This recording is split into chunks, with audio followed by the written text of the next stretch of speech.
ప్రభు అయినటువంటి యేసుక్రీస్తు నామానికి స్తోత్రాలు. అందరికీ ప్రేజ్ ద లార్డ్. ఈ దినము నాడు దేవుని వాక్యము గలతీ పత్రిక 4వ అధ్యాయము 7వ వచనం చూసుకుందాం. ఇక్కడ కాబట్టి నీవిక దాసుడవు కావు, కుమారుడవే. కుమారుడవైతే దేవుని ద్వారా వారసుడవు. హల్లెలూయా. దేవుని వాక్యం సెలవిస్తుంది ఏమని ఇక్కడ, కాబట్టి నీవిక దాసుడవు కాదు, కుమారుడవే. అంటే దాస్యత్వం అనే కాడి నుంచి ప్రభుల వారు తన రక్తంను చెందించి మనల్ని విడిపించాడు. విడిపించిన తర్వాత తన స్వరక్తం చేత తన మనల్ని కొనుక్కున్నాడు. తన గాయముల చాటున కన్నాడు. తన వాక్యము చేత మనల్ని కన్నాడు దేవుడు. కాబట్టి మనము ఇక్కడ దాసులము కాక ఎవరమై ఉంటున్నాం? వారసులమై ఉంటున్నాం. వారసుడు కుమారుడవే. కుమారుడవై తెలియనట దేవుని ద్వారా వారసుడవు. హల్లెలూయా.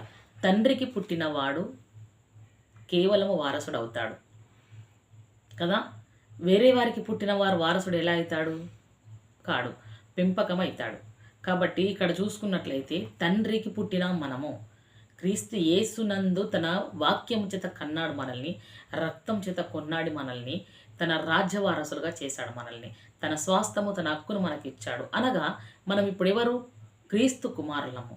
అనగా మనము దేవుని ద్వారా వారసులం అయి ఉంటున్నాం. పరలోక రాజ్యానికి వారసులం, క్రీస్తు స్వాస్థానికి వారసులం, క్రీస్తు నీతికి వారసులం, క్రీస్తు న్యాయానికి వారసులం, క్రీస్తు ధర్మానికి వారసులం, క్రీస్తు ప్రేమకు వారసులం, క్రీస్తు విడుదలకు వారసులం, క్రీస్తు స్వస్థతకు వారసులం, క్రీస్తు మహిమైశ్వర్యానికి వారసులం, పరలోక రాజ్య సమీపానికి మనం వారసులం. రాజాది రాజైన సర్వసృష్టికర్తకు మనము వారసులమై ఉంటున్నాం కదా. ఎప్పుడు? దాస్యత్వం అనే కాడి నుంచి విడుదల పొందిన తర్వాత. మరి ప్రభుల వారైతే దాస్యత్వం అనే కాడి నుంచి విడుదల కలిగించాడు. మరి మనం మరలా దాస్యత్వం అనే కాడి కిందికి వెళ్తున్నామా? పాపం అనే దాస్యత్వం కిందికి వెళ్తున్నామా? శాపం అనే దానికి వెళ్తున్నామా? అబద్ధాల దాని కిందికి వెళ్తున్నామా? ఎలా వెళ్తున్నాం? దేని కిందికి మరలా మనం దాస్యత్వంలో ఉంటున్నాం? జ్ఞాపకం చేసుకున్నాలి.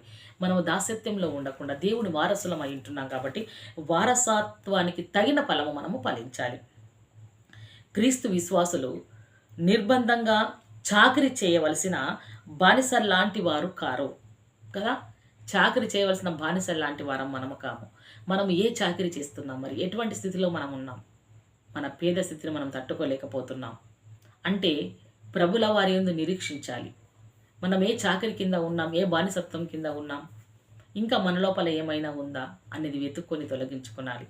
ఇక్కడ అంటున్నాడు, వారు కారు కానీ దేవునివన్నీ ఉచితంగా పొందిన దేవుని సంతానం లాంటి వారే. హల్లెలూయా. ఎలానట మనము? మంచిగా మాటలు. దేవుని సంతానం, దేవుని దగ్గర నుంచి ప్రతిదీ ఉచితంగా పొందుకుంటారు. ఎవరు? దేవుని సంతానము అనబడిన వారు. వారు దాస్యం కింద ఉండరు. దేవుని దగ్గర నుంచి వచ్చే ప్రతిదీ, దేవునికి సొత్తైన ప్రతిదీ ఉచితంగా పొందుకుంటామట. అంటే వారసులం కాబట్టి మనకు ఉచితంగా హక్కు మనకున్నది.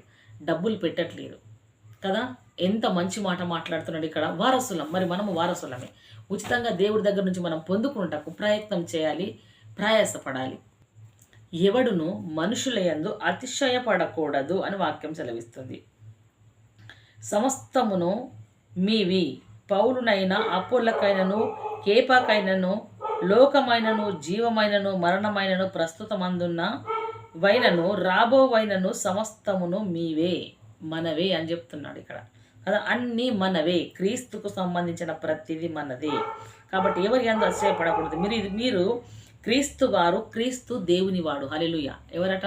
మనం ఎవరి వారం? అన్నీ నీయే అంటున్నాడు. అవేంటి మరొకసారి చదువుతాం. కాబట్టి ఎవడును మనుషుల యందు అతిశయపడకూడదు. వారు మనకిస్తారు, వీళ్ళు మనకిస్తారు, అది ఇందని అతిశయపడకూడదు. కానీ ఇక్కడ సమస్తమును మీవే ఏమంటుండు? పౌలైనను అపోల్ల అయినను కేపా అయినను లోకమైనను జీవమునైనను మరణమైనను ప్రస్తుతమందున్నవైనను రాబోవైనను సమస్తమును నీవే. ఎందుకు నీవి? మీరు క్రీస్తు వారు, క్రీస్తు దేవుని వాడు. మనం క్రీస్తు వారమేనా? మరి మనం క్రీస్తు వారమైతే క్రీస్తు దేవుని వాడు అంటే దేవుని సమస్తం మనకి. యేసుక్రీస్తు పూర్తిగా అన్ని మనకి. అవి ఎలా వస్తున్నాయి? మనకు ఉచితంగా వస్తున్నాయి. కాబట్టి ఉచితంగానే మనం పొందుకున్నటకు కుమారులం కావాలి. మొట్టమొదటగా కుమారులమైతేనే దేవునికి వారసులం అవుతాము. మరి మొదటగా కుమారులం అవుతున్నామా? కుమారులుగా బ్రతుకుతున్నామా? కుమారులుగా తన తండ్రికి తగినట్లుగా మనం జీవిస్తున్నామా? కుమారులుగా తండ్రికి ఉన్న లక్షణాలు మనకున్నాయా? కుమారుడైన పద్ధతి మనకుందా? కుమారుడైన హక్కు మనకుందా?